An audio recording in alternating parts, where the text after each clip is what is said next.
Here are the tests I've done with the Ginunting by traditional Filipino weapons. First off, sharpness. As usual with TFW blades, no problem. It comes very sharp, can't complain at all. It's quite nice. Now, tatami cutting. These mats are from Cult of Athena. That thing on my belt, by the way, is the remote for the slow-mo camera. So first cut here. Edge alignment wasn't perfect.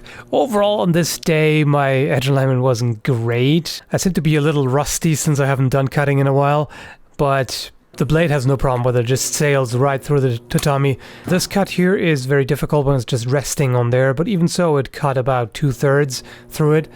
And, this one also a little bit off, but still not a problem. Good edge, and the way the blade is curved and the balance really makes this easy. Here I was trying to emulate the type of cut that I've seen in Filipino martial arts. I'm not trained in that, so I could only try to mimic it, but it worked reasonably well. Now, this mat was a bit of a problem because it had a wooden dowel in there, and it just didn't have enough resistance. But even though it wasn't the right setup, the Ginunting still cut about 2/3 into the dowel, which is pretty good. I think if this had been properly secured without moving around too much or slipping off, I think I may have cut through all the way. There, I wanted to cut it in half because these mats are really long and flexible. The cut was quite clean. Here again, it slipped off the peg. Technique could have also been better, but it was still pretty decent. And this is a double roll.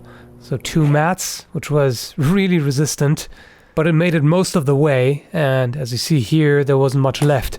So the follow-up cut to sever it entirely was really easy. Epic rotating slow-mo mat. We also did some water bottle cutting, not as impressive as the mats, but way cheaper and always a good way to practice. Again, the blade did really well. Apparently my accuracy was pretty off on that day, so I ended up cutting into the stand. But it's pretty impressive because even though it was only a tip cut, you see how much damage it did. It really wrecked the wood. Pretty impressive. Now that we know how well it cuts, onto hard use to see how well assembled it is and how durable. This is a wooden board that I found at the beach, really old and tough, but didn't have any problem with it.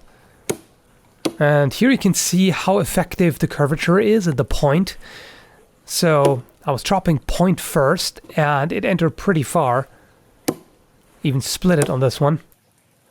Here's a fairly thick branch, cut in halfway, and then the second cut finished it off. The Ginunting is the official sword of the Philippine Marines, but it's also employed as a tool. So this kind of use here is not actually abusive. It is intended for wood chopping and firewood splitting, things like that, clearing brush, slaughtering animals, a wide variety of tasks, really. And it chops really well. The forward curvature helps a lot with that. Just like a kukri, the forward curvature helps with the sort of percussive chop.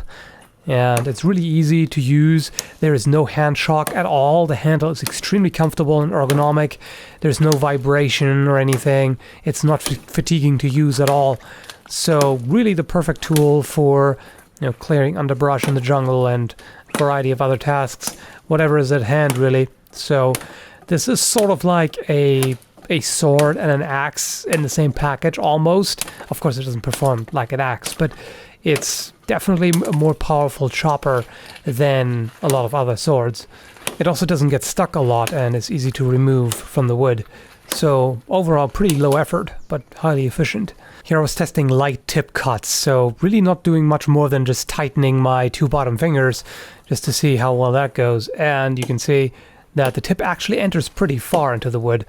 So it really is very efficient. Even a light movement like this with just the fingers and a little bit of the wrist is already enough for this.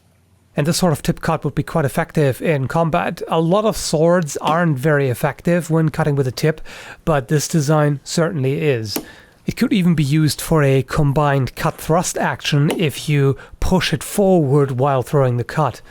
And here are some pretty hard chops. This is definitely abuse. When chopping into a massive unyielding block of wood like this, it just has nowhere to go. All the force goes into the blade and the grip. So if the grip isn't assembled properly or anything is off, then this is where you would see problems. This is where the guard would loosen up or the handle would shift or crack, things like that. But nothing at all happened. It's still rock solid. The guard is still solid. Nothing moved. The blade is still straight, didn't bend, no damage at all, no edge damage either. So this really held up remarkably well. I always love to test things like this because it makes it easy for me. I mean, I just throw a bunch of things at it. I give it various targets to eat, so to speak, and I push it through its paces, and it just takes everything in a stride. There are no problems to point out. There is nothing to worry about. It just works. So the final review you'll see right after this video. I'm going to upload that the next day, and as soon as that's ready, I'll link it in the video description. So watch out for that. If you are subscribed but you aren't getting my uploads every other day, then you can try clicking on the bell and to check send all notifications. If that doesn't work either, you can go to my Twitter or Facebook page, which is also going to be linked in the video description. And that's it for now. So thanks for watching.